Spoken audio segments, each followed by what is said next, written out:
Assalamualaikum Sidang Shadowers. Selamat datang ke video saya yang pertama dalam channel Kage Itu Bukan Bayangan. Hari ini kita akan bercerita mengenai kisah Pontianak, iaitu satu makhluk mistik berdasarkan mitos Melayu purba. Ianya adalah hantu perempuan yang rakus dan menyeramkan di dalam kisah rakyat di Malaysia, Singapura dan Indonesia. Ia menyerupai bayangan perempuan dan mengikut kepercayaan tradisional, Pontianak berasal dari wanita mengandung yang meninggal dunia ketika bersalin.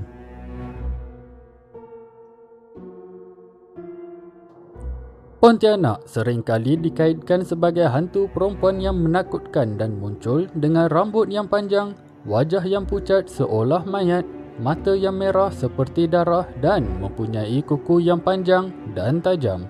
Ia juga mempunyai lubang di bahagian belakang leher dan mampu berubah bentuk apabila berjaya menangkap mangsa yang sesuai.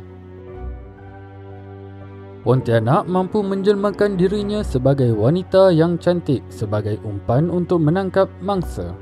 Walaupun Pontianak dikategorikan sebagai roh, ia mampu menjelmakan dirinya sebagai manusia. Penampilannya sebagai manusia seringkali dikaitkan sebagai contoh wanita anggun. Pontianak akan menggoda lelaki-lelaki dan membawa mereka ke pengakhiran tragis.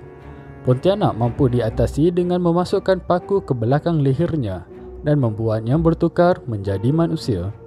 Terdapat perdebatan mengenai sebab Pontianak seringkali memilih lelaki sebagai mangsa. Ada yang mengatakan ianya adalah untuk membalas dendam terhadap lelaki yang menghamilinya secara paksa.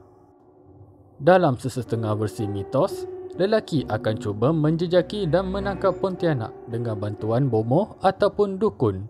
Pontianak yang ditangkap akan dimasukkan paku di belakang lehernya dan merubahnya menjadi wanita untuk dikahwini. Pontianak tersebut akan kekal sebagai seorang isteri yang setia sehingga paku tersebut dicabut. Rasanya lelaki-lelaki tersebut sangat terdesak. Pontianak biasanya hadir di bawah bulan mengambang dan akan mengilai untuk mengumumkan dirinya seperti ini.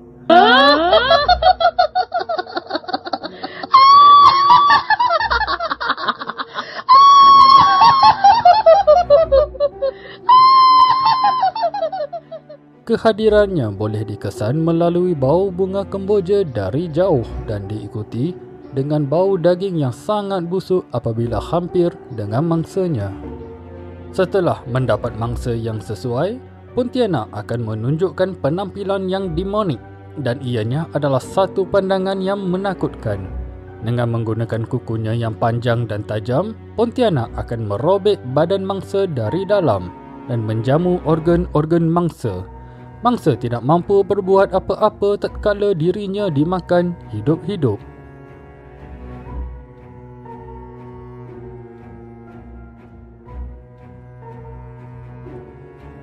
Pontianak merupakan roh wanita yang telah mati.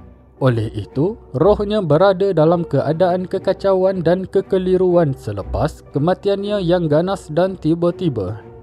Kegagalan dalam memahami dan menerima ajalnya membuat ia terperangkap dalam dunia manusia dan alam akhirat. Kerana terperangkap, Pontianak mengumpul dosa dengan melakukan pelbagai kekejaman. Dosa-dosa ini menghalang rohnya untuk memasuki alam barzakh. Oleh itu, bomoh kebiasaannya akan menodong roh Pontianak mengumpul kebaikan dan membolehkannya pergi ke alam seterusnya.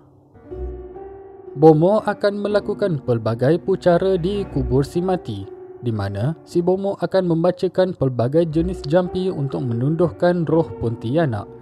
Ini memerlukan tumpuan minda yang sangat hebat kerana roh yang diseru tadi akan cuba menyerang dan mencederakan bomoh tersebut sepanjang upacara berlangsung. Kemudian bomoh perlu mengikat Pontianak tersebut dengan menggunakan mantera. Setelah berjaya ditundukkan, bomoh akan memberitahu hasratnya untuk membantu Pontianak tersebut dengan niat baik. Setelah memahami niat bomoh tersebut, dia akan membenarkan upacara pemujaan itu tanpa melawan kembali. Bomoh kemudiannya akan mengeluarkan cecair dari mayat itu. Upacara ini memerlukan lilin yang digunakan untuk membakar dagu tubuh wanita si mati.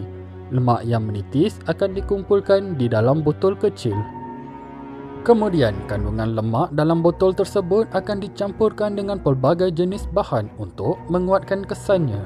Minyak ini dipanggil minyak dagu dan dipercayai mempunyai kuasa magic yang sangat kuat.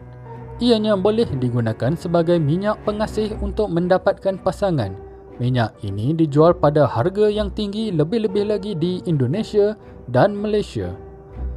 Oleh kerana Pontianak tersebut telah memberi kata janji kepada Bomoh, ia perlu mengikut peraturan yang ketat seperti yang telah ditetapkan oleh Bomoh.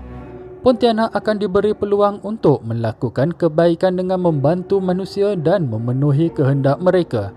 Akhirnya, dengan melakukan pelbagai kebaikan, Pontianak akan mengumpul karma baik yang secukupnya untuk mendapat peluang untuk kelahiran semula.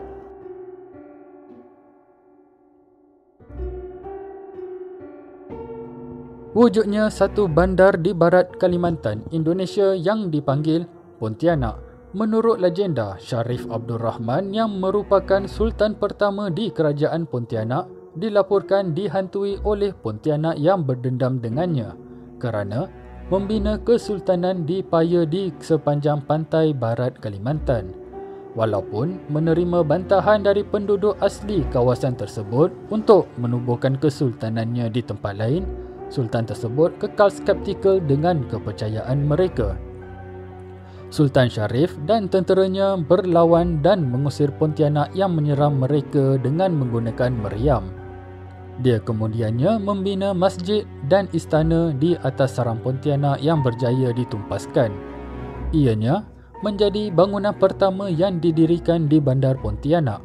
Sehingga hari ini, rakyat di Bandar Pontianak akan menembak meriam diperbuat daripada kayu balak setiap Ramadan dan perayaan lain sebagai penghormatan kepada Sultan Sharif.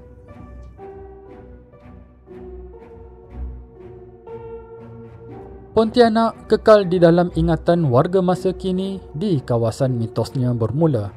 Beberapa filem dan rancangan TV dari pelbagai negara telah dihasilkan dan ditonton oleh generasi muda.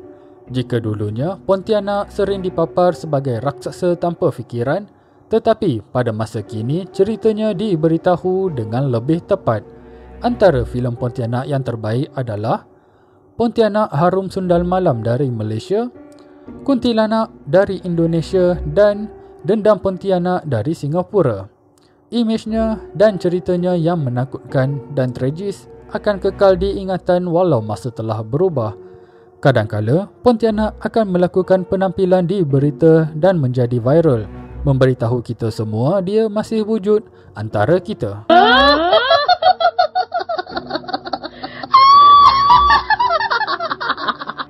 Terima kasih kerana menonton video ini sehingga tamat. Untuk lelaki yang menonton, sila beritahu jika anda akan mengambil risiko untuk mengubah Pontianak untuk dijadikan isteri. Komen di bawah hantu atau kisah seram yang anda ingin lihat di video seterusnya.